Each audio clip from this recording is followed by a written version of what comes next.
You can't replace part of the brain. Like, you treat them the same. The source of truth for the medtech industry. Coexists with the prophets. Robot understands things automatically. Number one show in the medtech industry. So Stryker got ahead of that and changed in the 90s, built $1 billion company that held up high, a lot of things. State of MedTech. With your host, Omar and Khateeb.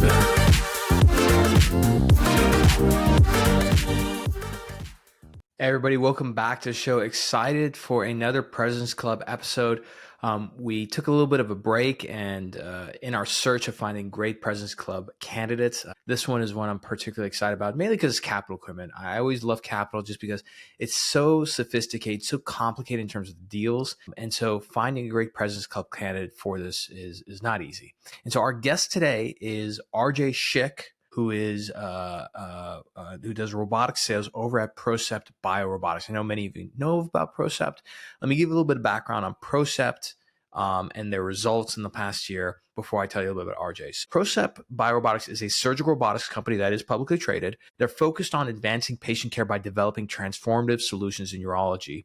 And they sell a product called the AquaBeam robotic system, an advanced image-guided surgical robotic system for use in minimally invasive urologic surgery with an initial focus on treating benign prostate hyperplasia or BPH. So essentially they have this robotic platform that uses water for ablation, which is really important just because it's tissue sparing. It's not as intense as, let's say, using heat ablation or other methods. Okay.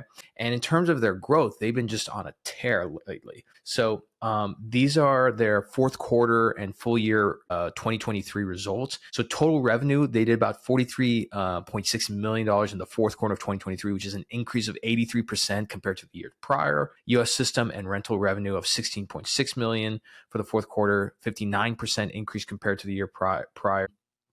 And, you know, the list kind of goes on. So long story short, Procept is doing a phenomenal job of growing their install base and driving utilization. So let me tell you a little bit about RJ. So RJ, he's got a fantastic background. His first real robotics company was that he started over at Mako from 2009 to 2013, which is those building years right before Mako got acquired.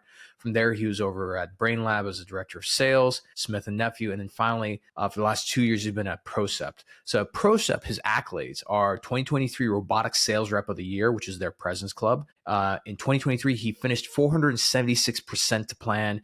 He finished number one in sales revenue. In 2023 Q4, he was a Robotics Sales Rep of the quarter. Q3, he was the Robotics Sales Rep of the quarter and MVP of the quarter, and then took over the Greenfield territory and placed 15 systems in just 20 months. Okay. And if you're in robotic sales or any kind of capital sales, to place 15 of anything in 20 months. So that he's pretty much placing almost a system every 35 to 40 days. That's amazing. So in this episode, we cover his approach to sales, how he became this successful. You're going to definitely want to take notes on this one. And before we jump into it, quick shout out to our sponsor, Clari. Clari has been a longtime sponsor of mine. I love them. And more so, I love their product and technology. Clari is essentially a revenue intelligence platform that plugs into your Salesforce CRM. So if you use Salesforce, one of the problems that we always hear is reps hate using it because, you know, it doesn't help them sell, takes time to put in the data. And a lot of times when they put the data into Salesforce, it's not a daily, it's usually weekly because they wait till the end of the week to enter that data. So there's always going to be some parity between what's actually happening versus what goes in. Clari does a couple of amazing things. One is that it automates the data going in. So your reps love it because it plugs into their email, among other things, automates all the data that you want to go into there. So you have clean, on time, precise data. And the other side of it is that they help you make revenue a collaborative effort. So usually revenue is a thing that sales teams focus on. With Clari built into and plugged into your Salesforce, they make running revenue a collaborative team sport that you govern. So it's marketing, it's sales, it's customer success, and they help you identify using AI which deals in your pipeline need to be focused on, what revenue you can predict coming out quarters ahead, and more. I love their solution. And so to learn more about Clari, go to clari.com. That's CLARI.com to learn more. Plus, they just released a new report, a really fascinating one on sellers in the medical device space. Check the show notes below to see that report. And finally, if you're looking for early adopters, I'll tell you, it's really tough to find them.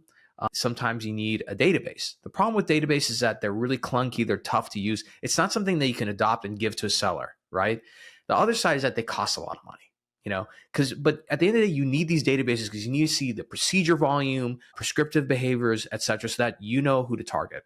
That's why I've teamed up with Alpha Sophia. Alpha Sophia is a sales intelligence platform that gives you those insights. So I can look at a state, let's say Texas, and filter to see who has done the most surgical cases based on CPT codes, who's prescribed the most medications in a certain area, what societies they're part of. Plus, Alpha Sophia grabs other items that are really important for me in my business, such as contact information, what social media handles does a physician use, and more. This is why for my own clients that I help with their commercial traction and strategy, I use Alpha Sophia. So if you want to learn more about Alpha Sophia and get 3 free reports, that's 3 free searches, go to alphasophia.com. That's alphasophia.com/Omar and check it out and get those reports. You don't have to be a director of sales or VP. You can be even a rep and go check out their technology. So with that being said, let's get on to our episode with RJ. Enjoy. Hey everybody, welcome back to the show and another wonderful episode of our Presence Club series. It's one of our most popular series. And so today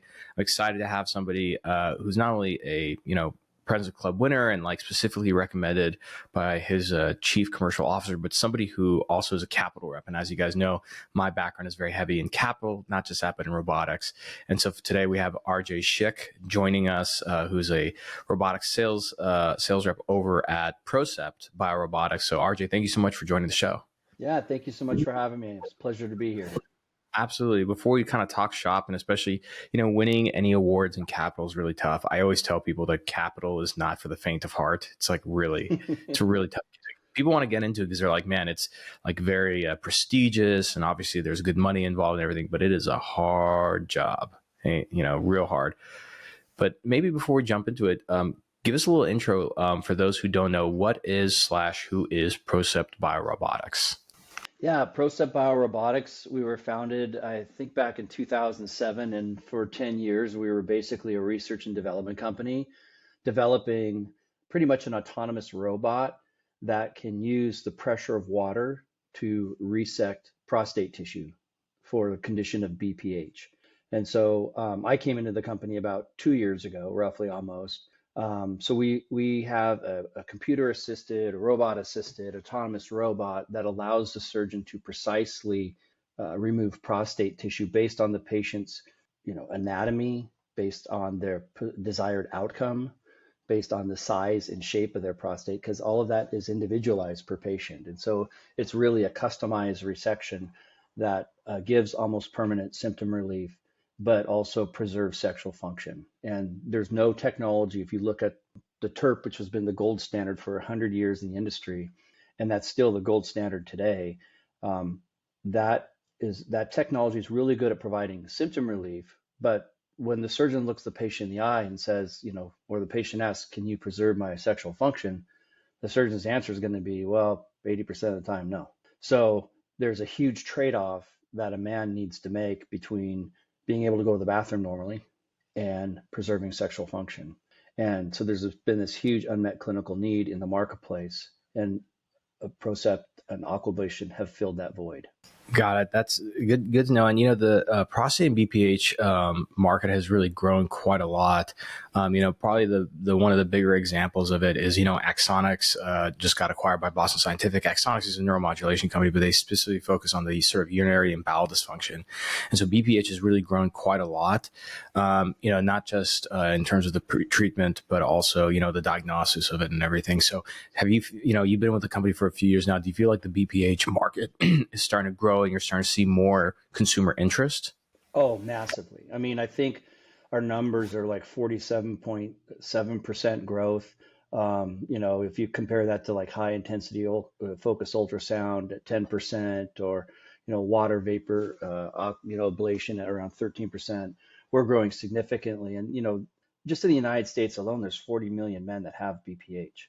But only 1% of those men elect to have surgery every year because men don't want to make that trade-off. So men are out there looking for ways to get the symptom relief they want without having to trade off their sexual function. And so that market is growing significantly. Even the non-resective market is growing, that and that's more of a temporary relief kind of situation. But yeah, it's growing significantly. I mean, I've been in capital for a very long time. I'm probably in one of the worst capital market economies I've ever been in my entire career.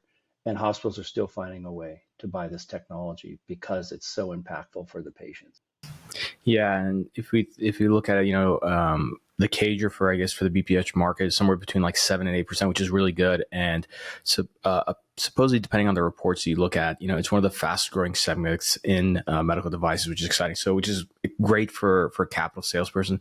The last thing you want to do in capital sales is be in a market that's not growing, and of course, that's not exciting. So that kind of leads me to your year. So again, I reached out to your chief commercial officer, Sham, who you guys just had your national sales meeting. You had a lot of winners for President's Club and everything. So I was like, who's somebody you can recommend? And you're the one who came up, one of the people who came up first. So first of all, was this, tell me about the awards that you won, and what did that feel like, I guess, getting your name called up on stage? Yeah, it's a very humbling experience. It's interesting because when I started the year, I was very bullish, and in my speech I talked about this. How at the beginning of the year of 2023, I was very bullish on my market, even though there was significant financial headwinds. I mean, hospitals are losing hundreds of millions of dollars and even billions of dollars in my market. We were impacted by COVID and then the shutdown, and people not seeking treatment substantially more than other areas of the country. And so, but I was bullish, had a lot of good opportunities in my funnel.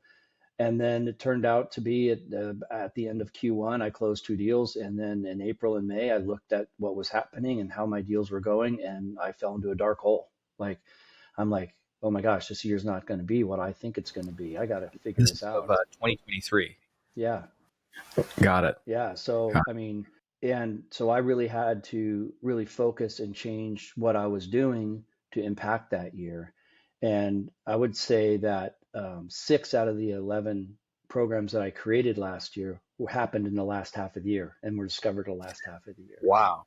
Well, so that's interesting to hear, because usually, H2 for capital sales is always, usually you do close more deals around that time because it's, you've been working deals, but usually it's tough, right? And so, especially if you're, I feel like capital sales, it's such a psychological game, right? And so for you essentially had a sort of bare pipeline from what you're saying in Q2, right? And so you said you had to change some things around, correct? Yeah. I mean, it wasn't like bare, but it wasn't as bullish as I thought it was going to be, because the deals that I were working, the capital market, every account was on a capital freeze or emergency capital only or make, break, fix capital. And the metrics to get those approved are significantly higher as far as the return they need. And then you have to convince an executive leadership team to make a commitment to this. And if they make a mistake, they could be fired given the environment we're in. So they're almost incentivized not to do something, to take a risk, because if they do take a risk and it doesn't pan out, they put their job on the line. So you have all those dynamics that you have to work within, and it's very difficult. You're dealing with a lot of different emotions and things. So when you saw that, sometimes in capital, people get too romantic about their deals. And the most important thing you got to recognize is, like, do I in fact have a deal or not? You were very quick and objective and unemotional, it sounds, to say, I don't have deals here. So knowing that, what next steps, what actions did you take?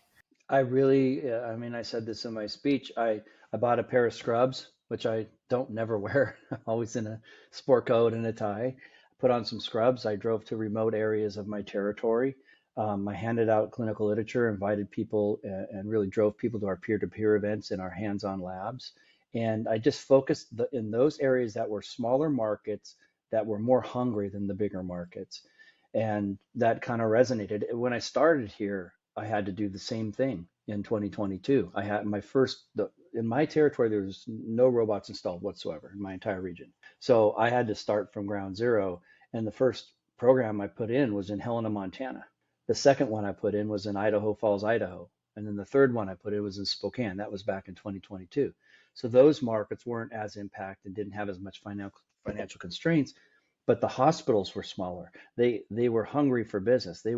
Their patients were leaving their markets and going somewhere else. And so, as a capital rep, you got to understand your market dynamics and where patients are going and who's hungry and who's not, who's a turtle, who's a shark. There's a lot of turtles out there. They put their flippers in and they get in their little shell and they don't want to do anything. But then you have people that are sharks that, when everybody's selling, people are buying, right? Blood on the streets. That's when you can make the biggest impact and drive a market. So you're looking for those types of executive leaderships that think that way. How do you go about discovering them? Because I think, one of the things that is difficult is allocating your time, right? So for you physically put on scrubs and started like traveling everywhere, right? Which is a risk because you can end up spending a lot of time going to certain accounts and markets, and you realize it was a waste of time. So before you started traveling, how did you go about deciding which accounts and markets you go to? And by the way, just real quick, what's your territory roughly? Alaska, Washington, Oregon, Idaho, and Montana. Yeah, so you got a lot of land to cover. So how did you?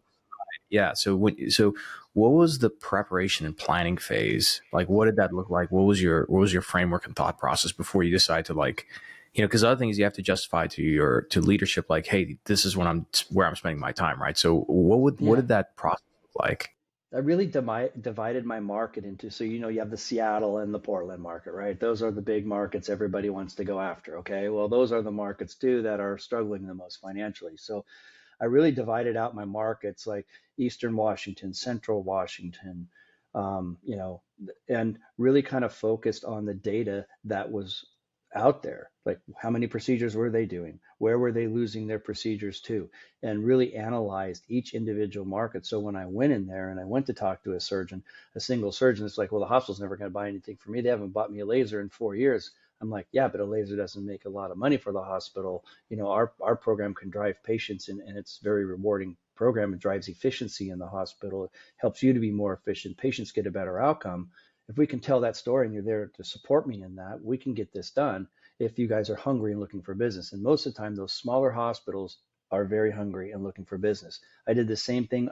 I introduced basically Mako into the western half of the United States long ago. And the first system I sold that way back when was to a critical access hospital in the Tri-Cities. Long before Swedish Orthopedic Institute or any of these major healthcare systems bought the Mako robot, a small critical access hospital did. And I think 3 of my 14 robots I've sold to date have been to critical access facilities, hospitals that are hungry for business, that want to keep patients local and not have them go to these bigger centers. And so you really have to kind of identify what your market is and what the dynamics are before you just start driving around and throwing your cart around. You have to have a purpose to what you're doing. Got it. What role did the internet play? I guess did you use social media? Did you use data sets? Like what kind of things did you look to sort of read through to inform those next actions for you? Yeah, so I'm not a big social media person, so I'm kind of old school, so I didn't use a lot of social media, but obviously Google searches, finding out who the surgeons were, where they were operating at, if they were employed, if they were independent, and that makes a big deal in the capital market. And then we have this Tableau data. It was really, yeah. Employed, by the way, I'm wondering, because everybody has different ways, but how do you find out? Oh, ask them, or you can just tell by their clinic, their website. You can usually tell if they're employed or not just by their website. If they're employed, they're part of Providence or, the IDN they belong to. If they're not employed, they have their own name, like Northwest Urology or something. Got it. That's pretty easy to figure out, not all the time, and especially when their email addresses are normal, like Gmail or Yahoo emails. But I always ask just to make sure, are you employed? Are you independent? Because if they're employed, then it's a different deal. It's a different sales process, 100%. So, how do you guys go? And again, Procept is a bigger company, and you guys are publicly traded, so you have access to a little bit more tools than the average startup. But in terms of like getting email addresses, for you guys, do you use Zoom Info? Do you kind of scour the internet and find the email addresses? How do you go about doing that yourself as a capital rep? Well, that's a very difficult. One would think we'd have access to all that stuff, but we don't necessarily have that. You have to be just crafty, and there was a list floating around where there's email addresses, but it's pretty much, you go into the account or you place a call into the account. hey, I'm RJ with Procept Aquablation. I'm looking to build a robotic BPH, center of excellence in your community. I've been working with so-and-so hospital. Who's the person in charge of setting up meetings here with the surgeons in your practice? And it's Sally. Okay, great. Can I have Sally's email address? And then I work with Sally to help get me scheduled on their calendars, or I can get the email addresses from them. There's just multiple ways that you can do that. And I'm kind of very respectful of that. Like I know some people will go on Ben Verified and find their cell phone numbers and start texting the surgeons and stuff like that without their permission. I don't go that route. When I meet them, I get their cell phone numbers and I have conversations with them. But there's just different ways that you can go about it. You just got to be crafty. You got to be the rat in the maze trying to find the cheese.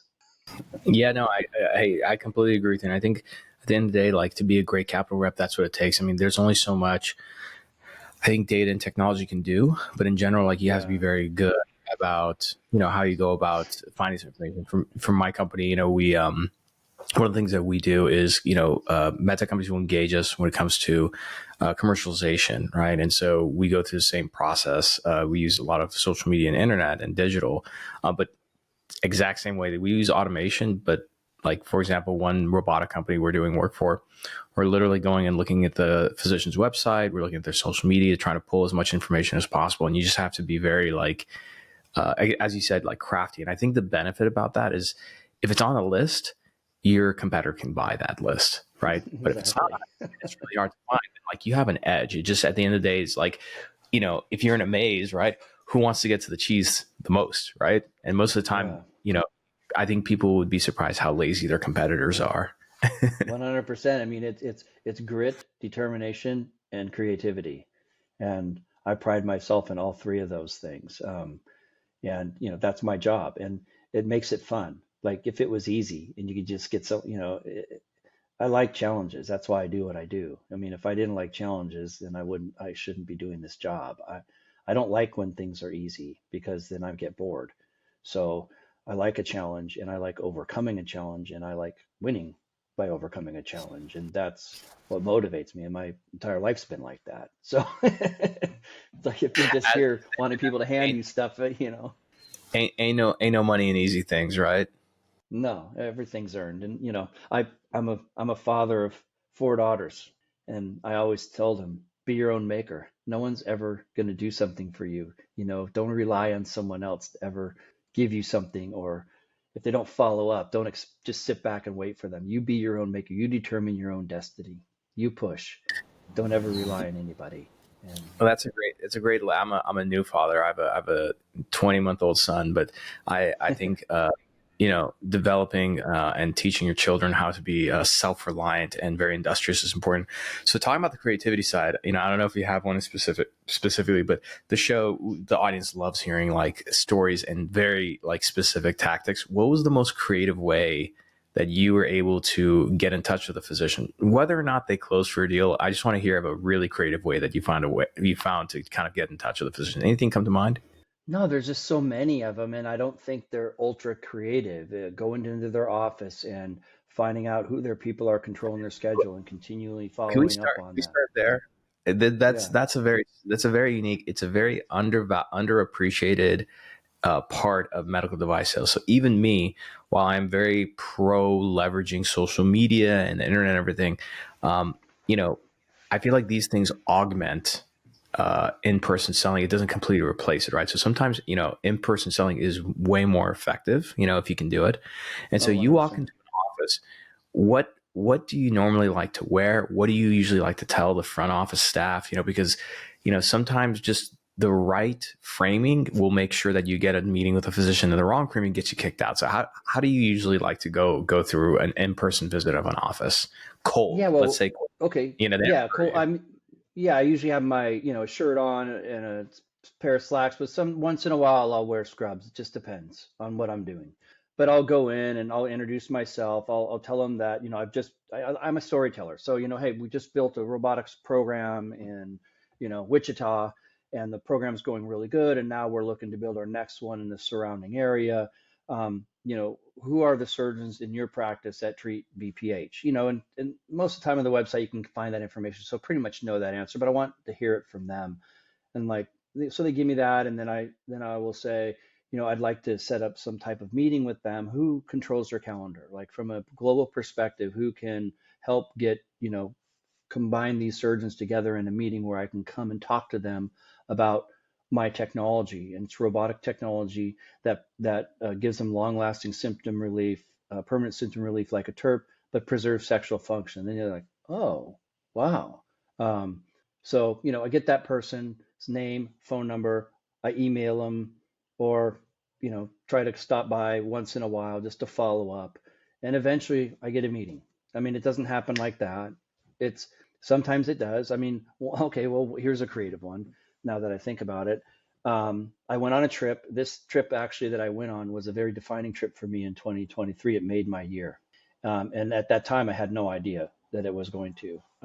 So I go, I have scrubs on, and there's this hospital, and the clinic is in the hospital. So I go, I don't like elevators, so I take the stairs mostly. And sometimes that pays off because I took the stairs up to I think it was the 8th floor, and it dropped me right into the urology clinic. And so I started talking to these people up front, a nurse, and then the surgeon comes in, and I start talking to him, and he gets very interested in what I'm talking about. And then this lady comes in and says, hey, you're not supposed to be here. You didn't check in. Like, you need to leave, and the surgeon's like, no, I want to talk to him. He's all good. He's all good. And so it's just little things like that. That trip that I made, it was 2 flights and about 5 hours of driving changed my entire year in just that one little moment. So you never know what you're doing is going to have that big of an impact. But if you're not going out there and doing it and trying it and getting out of your comfort zone and trying creative new things, you're never going to find out. So I completely agree. And I think that part of capital, just because of the nature of it, no offense to other devices, right? But I think with other devices, you can get somebody to flip in a much easier. With capital, there's just so much involved, including the fact that, like, if a physician advocates for your technology, right, this might be the only thing that they can get for the next few years, and so it has to go. So there's just so much involved, including administration, right? So there's just so much involved. So there's a lot of, I think, like expectation management as you're trying to change people's behaviors. 100%. And in this economy, I'll meet with a surgeon. He'll say, I've been trying to get a laser for 4 years. They've never bought me a laser. They're not going to buy me a robot. And then I say, look, that's my job to work with you to get it done. I've been doing this for a very long time, but you need to trust me. If you want this, I'll work side by side with you, and I'm going to ask you to do things that are going to make you feel uncomfortable and get you out of your comfort zone. But I'm only going to ask you to do those when I need them done at a specific time. If you're willing to do that, and you're willing to work with me, not me doing all the work, we can get you a robotic program here. If you're not willing to do that, then I'm going to have to move on. I'm sorry. And you have to, I love that framing. Yeah, you need to. I always tell people, because I've been in leadership roles in capital too. I'm a little older, as you can tell. I've ran a huge team of capital reps, and I've just been an individual contributor like I am now. But I always tell people, they aren't your friends. They are not your friends. They are your business partners. Don't sell to them on the relationship. Treat it as a business partnership. I'm here to make you have more patients in your practice, to make you a better surgeon, to give you better outcomes, to grow your practice. I'm not going to be your friend. I'm going to tell you things that you don't want to hear sometimes. I'm going to ask you to do things you don't want to do sometimes. But unless you listen to me and do that, we're not going to get anything done here. And I'm going to go with my separate ways. And I always call it getting to know as fast as you can. I want to get to know as fast as I can, because then I know that I'm not needed to spend my time there and I can go on to something else. And so your goal there is to get to a no or a yes as quickly as possible, correct? 100%. And I need to read the personality of the people I'm dealing with. I mean, it's a very complex deal. I mean, this is so complex. You have so many personalities. You have CFOs, you have CEOs, you have CNOs, you have operating directors, you have urology leads, you have surgeons, you have their practice, you have their administrators that run their practice, you have their PAs that work with them and see their patients. All these different personalities and all this different stuff that you got to put together and form this beautiful, artful puzzle at the end. And so it's very complex. But if people aren't on board and you're not continually questioning whether they're on board and another thing I do too is I give them an assignment. Like, okay, I need you to email so-and-so, or I need you to register for this, or I need you to do this. And if they don't do it in the next couple of weeks, I'm done. Like, hey, you're not doing this. You said you were gonna, you're a talker, not a doer. I'm out, and they'll stay in my file and I'll tickle them every now and then, but I'm not focusing the majority of my time on them. And that's huge, because a lot of capital reps they want to convert everybody, or they go into a meeting and they hear good things and it makes them feel good. And so they keep going back, but nothing ever happens. I'm all about action. I want to see, if something's going to start here, there needs to be an action point within a definitive amount of time, or I know it's not going to happen, or I have a very direct conversation with them. And one of the deals I got done this year, I had a very direct conversation with the vice president of supply chain and the person that was driving the deal for me internally. And I said, look, you guys are telling me you're getting it done and nothing ever happens. You think one person's doing it, you think the other person, it's not happening. I can't keep doing this. Like, I've been working on this deal for 8 months now. Like, I need someone to step up and take charge of it and make it happen. If not, then we won't do it, and I'll walk away and we'll try to get it another time. But I'm tired of like having the same conversations and the same outcomes every time. What was their response to that? Because that's pretty direct. In a week, it was done. Do you think that? Because I feel I completely agree that at the end of the day, I think sales is getting people not to say things, but to take action, right? That's all it's about. And sometimes I think capital reps are afraid to rock the boat and push a deal. But, I feel like if you don't do that, nothing ends up happening, because then people are not buying on your timeline. They're buying on their timeline. Yep. And there's ways to do it where you can build a good, positive relationship with the customer. And there's ways you can do it where you get what you want, but you've destroyed the relationship. And right. So I pride myself on doing it in the uncomfortable way, but preserving the relationship. I don't destroy a relationship to get what I want. I try to manage it so it's both. And there's a lot of capital reps and I won't name some companies, but they have reputations for destroying and getting what they want, and everybody hates them and doesn't want to work with them. I don't want to be like that. I want to be able to look at my clients and they trust me that I'm going to do what's needed. And when they need a little pushing, I'm going to push them, but I do it in a respectful way. It's about what they wanted, right? I've already built that relationship with them where I can have that conversation, because it's already, it's been a while. So, and you got to know who they are and kind of judge how their personalities are and how they'll accept things. So you have to be almost a psychologist as well. It's like kids. You got to treat them individually. I have 4 daughters. They're all different. I got to manage them individually based on their personalities. Yeah, and I think this is the unique thing. This is why me personally, I love capital sales, because it is very much like being a coach and a psychologist at the same time, because you're not technically the one going and pitching and everything. You have to talk to your clinical champion and kind of coach them. And a lot of times I think a lot of capital, in my opinion, a lot of junior capital reps, they make the assumption, especially if it's a senior surgeon, they're like, oh, this person's done this before. And I always tell them, like, don't make any assumptions, like blame your job and say, hey, Dr. Smith, I know you've probably done this many times, but like my company mandates that I just go through this process. Do you mind if I walk through this process with you? Because, this is how we, manage this, but it also, you might learn, some interesting things about selling. And usually doctors are pretty open to that, right? 100%. Let me ask you this. So I personally, I think there's an art and science to finding, especially earlier on, the right clinical champions and adopters. But I feel like that's one of the easier parts, because either you have them or you don't. The parts that I think are harder, that are not very vague, and I think capital reps often overlook or underestimate until deals in jeopardy, is all the other players that are involved, from the VAC committee, supply chain, sometimes IT, et cetera. Who do you think is at least for your business, a common individual that gets overlooked, that you say, hey, from day one, I need to figure out who that person is and start managing that deal so that way I have high pipeline velocity? Is there such a role? No, there's not one role, but in the book Strategic Selling, I read that eons ago, and I'm a big proponent of that book. It changed I went from the orthopedic implant world, transactional world, to selling capital equipment. So they just, they have economic buyer, technical buyer, user buyer, and then coach. So your coach can be anybody. The best coach is the economic buyer because that's a CFO, right? But you have to find a coach within the account that can sell for you and when you're not there and help drive the deal. And every deal has to have a coach, and it could be a surgeon. It could be like this one deal I closed in Montana. It was the vice president of growth and outreach.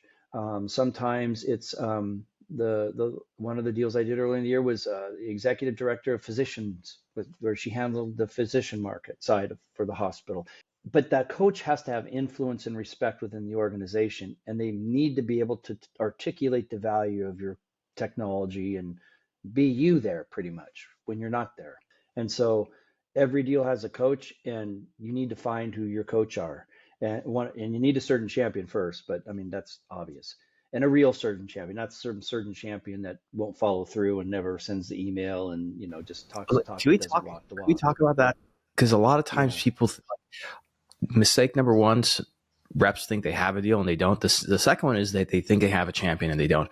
What are some signs that you do not have a clinical champion?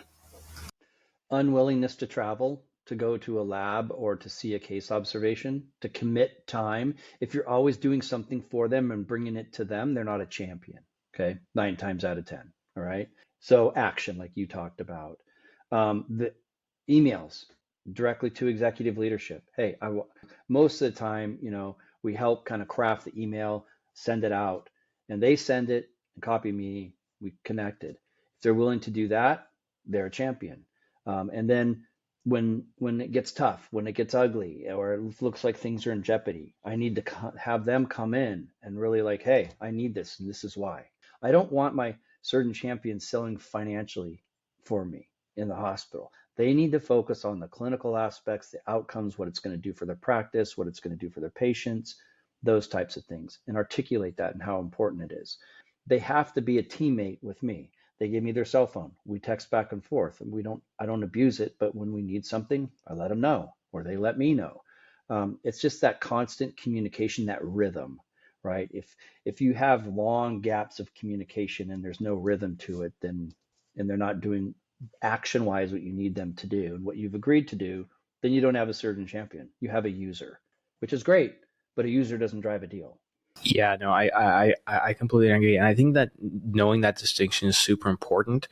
And again, like a lot of times, again, funny, as we keep going back to action, it's the things that are not said and it's the actions that are taken and not taken that tell you everything that you need to know about a deal.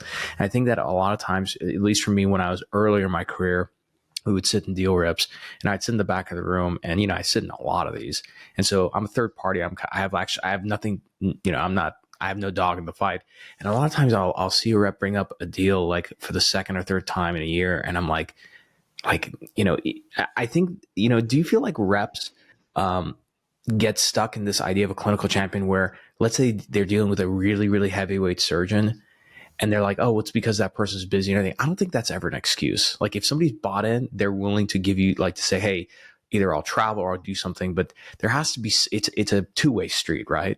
Yeah. I mean, flip the card to yourself, right? So let's put yourself in the buyer's perspective or the surgeon's perspective.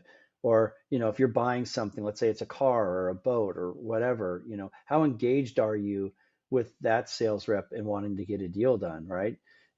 It's the same principle. Like you have to understand a lot of cues that are said and unsaid, and you really have to be honest with yourself.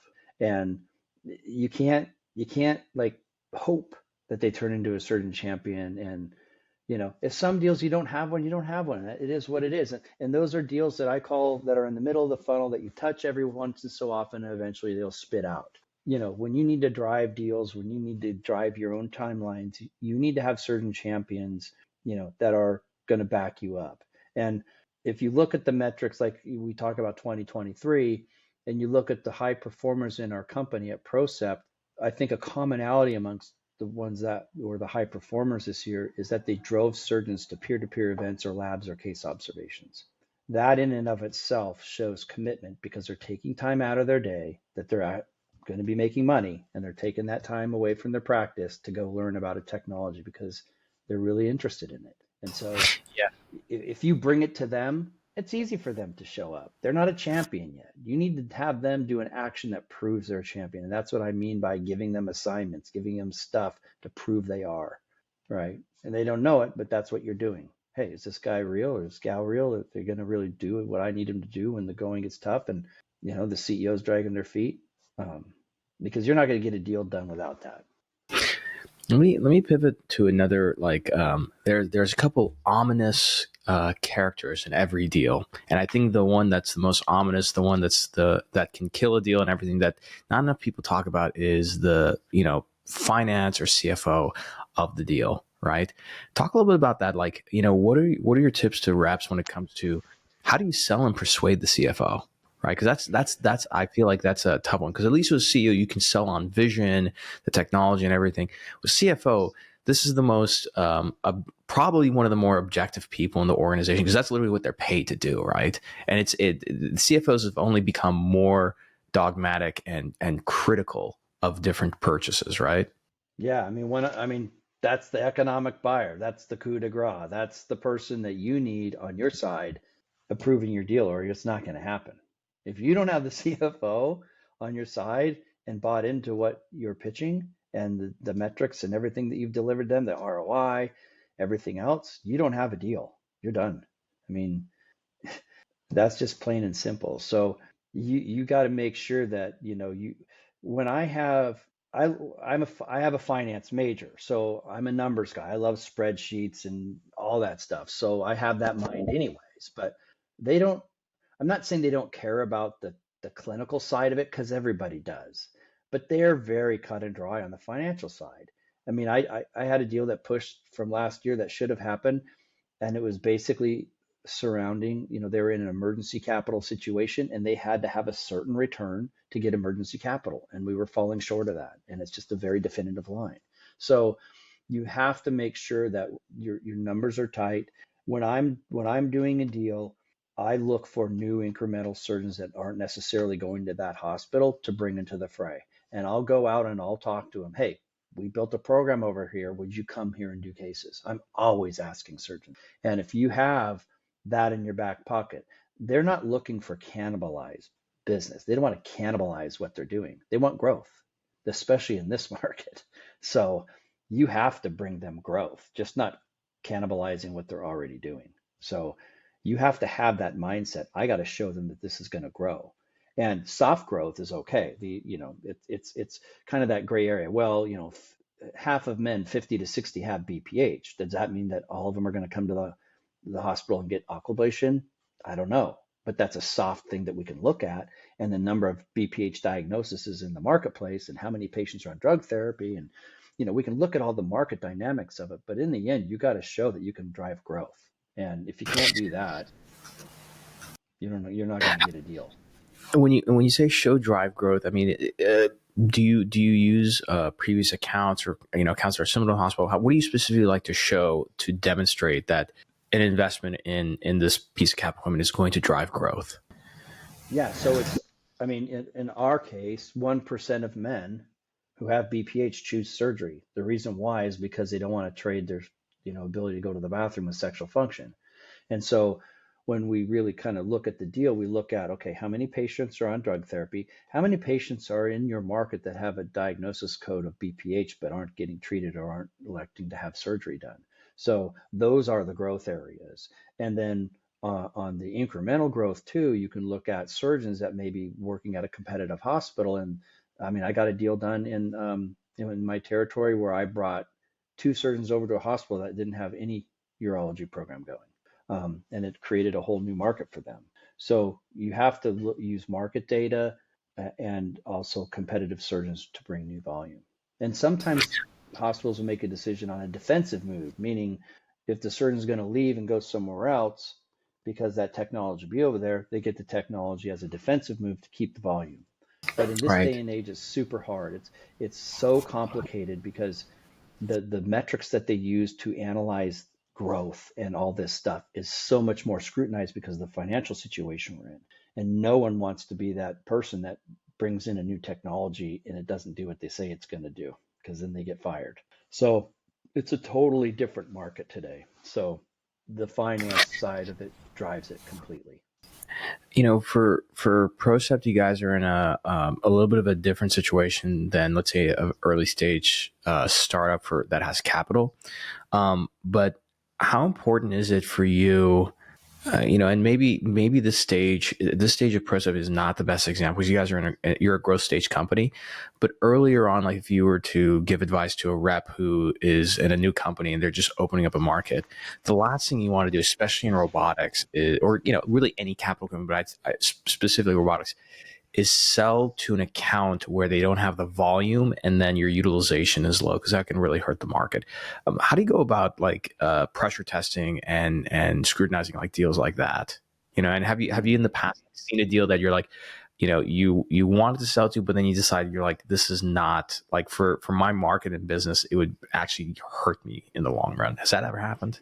I mean, we've all sold programs that haven't been successful, but I mean, what we do as a company, we have a very kind of methodology behind training surgeons and making sure that they have enough patients and enough cases, and things like that. But there hasn't been a deal I've walked away from. I mean, if it's a commitment. So if the hospital's committed to marketing it and doing the proper things and educating the patient population and doing the patient education events, reaching out to their referring physician network, and they do the work, it's going to work. So they really get in they get out what they put in.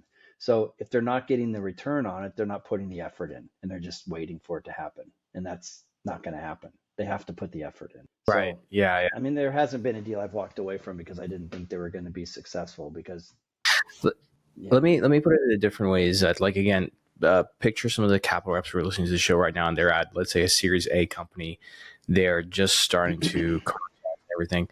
What would be your advice? What are some deals you would walk away from? So for one of them, you said like you don't have a clear clinical champion that's showing the action behaviors that are mapping to that. That's one. What are some other like red flags that you'd say, I don't think this is a good deal? Is there anything specific that comes to mind? Yeah, I mean, when the leadership in your meetings with them, they're very kind of aggressive and not wanting to be a true business partner, where they want to win and they want you to lose. I don't do deals like that. Yeah, I agree with you. Dive a little bit deeper. Give us like some specifics about what does that mean? Well, it can mean, number one, it's always basically price driven. They want everything under the sun. They want to be able to return it whenever they want. They want a clause in there that they can return it. They want this super ridiculous price. They want to, super discounted on the hand piece. I mean, you can just tell that they're trying to, they're going through the motions to get a deal done based on certain parameters. They're not looking to build a program. It's just buying something. And I always pride myself, and we're selling successful programs, whether it's orthopedic, back in the day, or neuro or BPH. This is a program. It's not just a piece of technology. There's many things, there's many facets to it. And so, I mean, I know one hospital I can think right off the top of my head that comes to mind that they don't like to work like that. They're very just antagonistic, and they cause a lot of friction. There's no good dialogue, and let's try to make this, work. And those are the ones that I tend to kind of shy away from. It depends too on what's going on in my market. If I really need a system somewhere to develop a market and that's all I got to work through it somehow, some way. It just depends on where I'm at and what's needed in the marketplace. But I mean, I had a deal like that last year, and I was willing to walk away from it because it just wasn't worth my time anymore. It makes a lot of sense. I'm wondering also from your standpoint. So we are, what is it, almost a little over 20 years, 24 years now that like robotics has been in the market. Primary driver that is intuitive. Have you experienced that in certain scenarios, that when you bring up a robotics program, that's kind of it causes this reaction from the hospital? Because a lot of times when people think of a robot, they think of Da Vinci and they think of really expensive, really high costs, like all these different things. Has that happened to you? And then how do you sort of manage around that? Yeah, it's definitely, I mean, Intuitive kind of paved the way for that, and they kind of started that, and there's a lot of hospital administrators that'll look at you in that kind of jaded eye because of that, right? The way they did business and how they I mean, they're excellent at what they do. They're masters at it. But so, when you bring up robotics, like, oh, great, here's another robot, right? I mean, and I've sold robots in orthopedics, I've sold robots in neuro, and I've sold robots in BPH, and they all have huge value. It's just kind of bubbling up that value and trying to show them that it does have value, and it's just not another robot. You have to show that your technology brings value and changes what's current, going on today. But one of the things that has always resonated with me, I met with an orthopedic surgeon a long time ago, and he said, RJ, tell me a business or an industry where robots has entered and then left. And it never has. Robotics has always taken over any industry, and it's never left. It's always been perfected. And so robotics will always be in healthcare. There's going to be good robots and there's going to be bad robots, but the market will sift those out and determine which ones need to be lifted up and kept, and which programs will kind of fall by the wayside. And I mean, Intuit is a perfect example of that. They have a huge moat around their business, no competitors, and they're in every hospital pretty much in America and around the world. So they obviously provide value and do a really good job at providing value. And what's really interesting? I told this to somebody. I had Scott Honekins on, who's a well-known board member and investor, just the other day, and I told him this, and he he was as shocked as I was. But I want to double check right now. So right now I'm looking up Medtronic's market cap. So Medtronic, largest medical device company in the world, they got thousands of products. Their market cap is at $116 billion. Okay, so remember that number, $116 billion. Now let's look at Intuitive's market cap. Intuitive's market cap is at $133 billion, so almost $16 billion more. And they got two products. I don't know, like when I see stuff that it gets me excited because, I think for a while in medtech, the idea of like surviving as a company that's a solo product and stuff, you have to have this suite of things, has always been the thought. But like Procept's a great example of a successful company that's robotics, and that you don't have like hundreds of products and everything. And then, year to date, your stock's up about 20+%. So you guys are doing great. And so it's exciting to see this because, again, what people forget about robotics is that with Da Vinci, you take all the robots, let's just say for general surgery, market penetration is like less than 5%, so there's still a lot of opportunity for growth and innovation, Yeah, it's crazy. And like I said, the market will determine who's going to be left and who's not going to be left, because there's tons of robotic programs out there, or robotic systems out there, and the good ones will bubble up and they'll be rewarded. And in that vein, we will get to 1,000 installations faster than Intuitive or Mako did. I heard about that. It's super exciting. You do me a favor. I'm going to send Sham a message, but like I want him to come on the show to talk more about that. But that's super exciting. It's a huge milestone to hit. Massive. I mean, and we're expecting to be standard of care in about 3 years' time. So I think it's even more impressive though, RJ, because you guys are going to hit that milestone in today's market. We're not talking about like pre-COVID or anything. This is a tough market to be in. It's really, really tough. So it's very tough. It goes to the ability that I could sell as much as I could in 2023 in this type of a market blows me away. Like I'm like, wow. I those didn't expect that. Yeah, and just for my audience, for those who are new, if you're interested in this is not financial advice. I'm just a guy who has a podcast. You should not take advice from me. But if you're interested in looking at Procept stock, their ticker is PRCT, so you can look it up and make your own decisions. Are you just kind of rounding up the episode? And thanks for coming on the show. Definitely, I want to have you back on. We had a segment called Deal Rip, where we actually had capital reps submit capital deals anonymously, and I would invite a lot of times like really well-known and former Intuitive execs on, and we would rip the deal apart and give advice to the capital reps so they can go close the deal. So hopefully I can have you on it for that. So it's a lot of fun. But just kind of rapid fire questions. So I got some questions for you. You can take as long as you want to answer them, as short as you want, but we'll roll through a few of these. First question, and you may have answered, but maybe not. Capital reps are always looking to learn and get ahead in their career and also in their skill set. What's like one or two books that you always recommend a capital rep to read? Strategic Selling and The Challenger Sale, and that's it. Fantastic. Yeah, I agree. Those are two solid selling choices. gives you the foundation of how to work a capital deal. It's very textbooky, and it's just very scientific. And then challenger sale goes to, bringing value to your customer. As capital reps, you have to create demand. No one's coming to you to say, hey, we want to buy your robot today. Can you participate in an evaluation? It teaches you to be a demand creator, challenge the way people think, and bring them new creative ideas. And I've always, people have always asked me in my career, well, how come you're always number one or number two? I mean, what do you do that makes you that? I'm like, I never really had an answer for them. I don't know. I just do what I do. But I read an article in the Harvard Business Review back in 2005, and it was around the challenger sale book. And I said, that's what I do. And I was able to finally quantify or define it. So fantastic.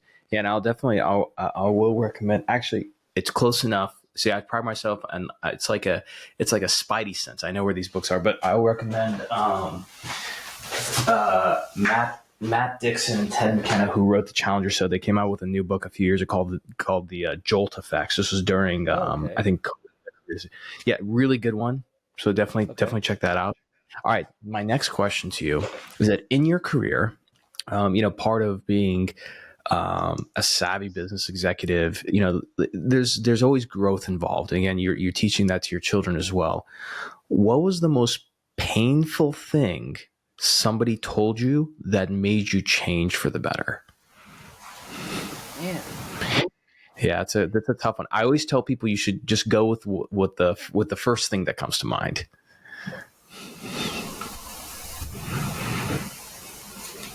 I mean, I've had some great mentors in my career. I don't think they've told me anything that was painful. I would say this just not being prepared when I go to a meeting or something like that and getting caught off guard. I think it is more of a painful thing for me, or when I look back, oh, I could have done this better, or I could have done that better. But I've never really had someone really tell me some type of event like that. I can't think of one. So sorry. No worries. And then finally, just a couple more questions for you. Being in capital sales, like you're always on the road, right? And so being on the road, I feel like you develop your own systems of efficiency and everything. What are some tools of the trade, things that you, when you're on the road or in capital, like you always have with you that, make your life a little bit easier in capital sales? Well, 100% my cell phone, my earbud, my computer, and then market data to where I'm going, right? I've researched it. I know where I'm going, and I know why I'm going there. I'm just not going to go. I'm just not driving around, checking around my card, hoping someone wants to see me. I'm going with a purpose. So if I could say, what do I carry with me? Purpose. I carry purpose with me on every trip I go on. And I'm very efficient. I mean, I don't spend, 5 days on the road. I fly a lot. I'm in and out. 1-day trips are usually common for me. Rarely do I have overnights. It's kind of in the territory I have as well, but I'm very focused and strategic. I know where I'm going and I know why, and I'm very efficient. And I pride myself on that. I don't waste a lot of time. I like that. I think there's something to be said about that, even from me as an entrepreneur. And I was speaking about this with another entrepreneur like a few weeks ago. A friend of mine, he's built a multi-million-dollar business, but he talks about this concept of like collapsing time. And so his thing is like, let's say you're going to accomplish X, Y, Z for your business, or there's this project. It's like, well, what if somebody was going to kill you in 7 days? What would you do, like, to get this thing done? I think it's so important because I feel like, and again, I'm happy you mentioned this. So you have a big territory. You rarely have overnights. I think it's important for capital reps to know this, which is to have a sense of purpose as to what you're doing and where you're going to go, and to be just like in and out. Because I feel like a lot of times, like for a certain account, a capital rep will take a day, a day and a half, 2 days, sometimes even 3 days. Or like they'll fly in the night before, the next day they'll be there, and then they'll fly out the following morning, and all that stuff compounds over time. And you have like all this time that you're spent traveling when it could be you could be doing market research, selling, etc. Yeah, I mean that's a great point because people look at, well, I did 100 flights a year and I had 100 hotel nights. Okay, great. What did you do? Like, I don't care. I go out like, tomorrow I'm hopping on a plane. I have a lunch meeting that's super important, flying back that afternoon in my office. Thursday, I'm headed to Austin for a lab with a surgeon, come back Friday, but I'm in and out. I get a ton of work done in my office. I touch people all day long here. I strategize. I communicate with them. I text. I set up future appointments. And so I'm much more efficient going, coming back, getting to my home base, setting it up, going, coming back. I'm not the guy who's going to go out there, and drive around my car for three days, hopefully, getting an appointment. I'm very driven that way. And if you look at, my success of close percentage and timelines to close, I'm always at the top of, time to close, percentage of close. And I think it's because I work very efficiently, and you have to, because you can get quagmired in this real fast. Oh, 100%. I'm happy you mentioned that too, because I think so many reps don't know their own metrics. And sometimes you don't have the CRM for that. Again, a lot of people who follow my show, they're early stage people, but knowing your like time to close, like you have to think about these things, Yeah. And I just think, again, it's like what Peter Drucker says, like things that are not measured, they can't be managed, so 100%. I mean, it's so true. Think about, how much money you make in a year, break that down per hour. What are you going to spend your hour doing? Totally. I have this conversation all the time with some of my family, because there's certain things that if, I have like an estimated hourly rate for myself, and if anything, that I need to do falls below that, I'm hiring somebody. It's not worth my time.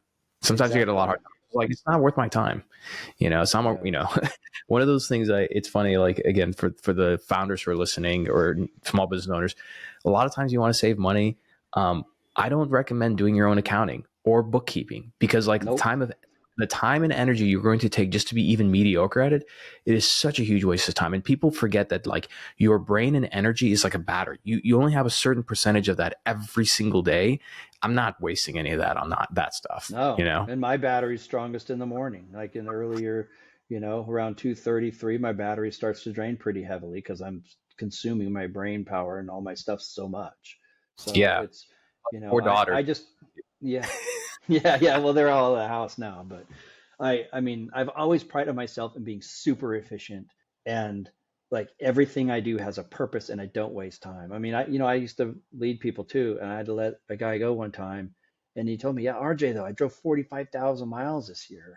And I'll just make up a name, Joe. I said, yeah, but Joe, I don't care if you drove 1 mile. What did you accomplish with the time you spent? So it's not about hotel nights and number of flights and miles you drove. It's about, in the end, what did you bring in? And you're evaluated on the number. And so you better make sure that what you're doing is pushing that number forward. Don't, a lot of people do things too to say, hey, look how busy I am. I'm managing up. Look at how busy I am. They don't really care, because they're evaluating you by the number at the end of the year. So you need to do what you think is going to get you to that number in the most efficient way possible. And you got to look at yourself and say, okay, yeah, I got to, have everybody make sure it look like I'm super busy, but just being busy doesn't mean you're accomplishing anything.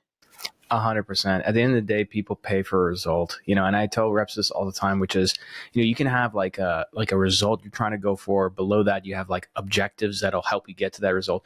But at the end of the day, literally the only thing you have control of is what your daily activity is, and figuring that out as quickly as possible will start determining where you spend time and energy, and more importantly, what you start saying no to. Yeah. So. Well, yeah, I mean, RJ, I had one of my mentors one time tell me, I don't care if you are on the golf course every day and you're sitting by the pool. As long as you blow out your number every year like you're doing, I don't care, right? I'm not condoning that, but I'm just saying.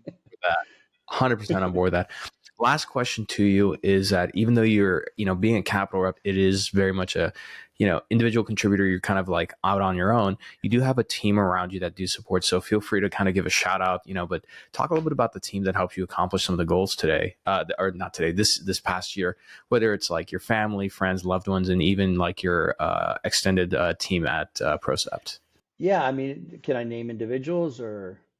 Yeah, absolutely. Please name individuals. I mean, well, first of all, my wife, Brooke, she knows how much of a mental midget I am sometimes, and how hard I am on myself, and how I'm always freaking out. And, that's just my nature. And she's really good. She's type A too. She owns her own business, but she really kind of helps me like think clearly and just calm down, not, get over yourself. She's a very straight kind of talker, but I mean, my boss that I've always worked for, I've either worked for him or worked with him in leadership. And Jeff Gelman, he and I have been together for 19 years, and everywhere we've been number one, number two.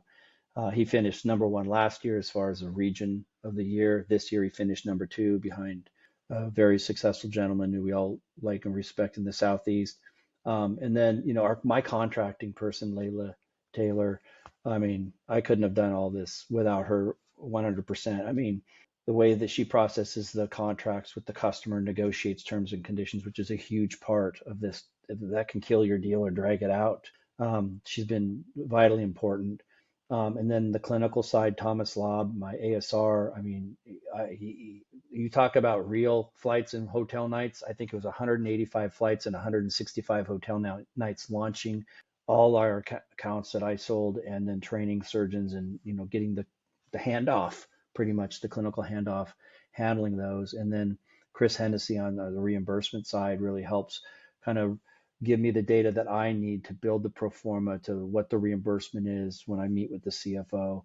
So, and then our leadership, Sham and Reza, I've never worked for a company that has such a good culture. And I've worked for a lot of different companies, a lot of cool companies. I've never worked for a company that's had such a great culture here. And Kyle Kelch, who's our vice president of sales, he's an amazing deal maker. He's always available. He's very creative, very helpful, and very supportive of me and lets me do what I need to do. I mean, the leadership here is just amazing. It's a great company. I'm very happy here. I'm very happy I came here to work.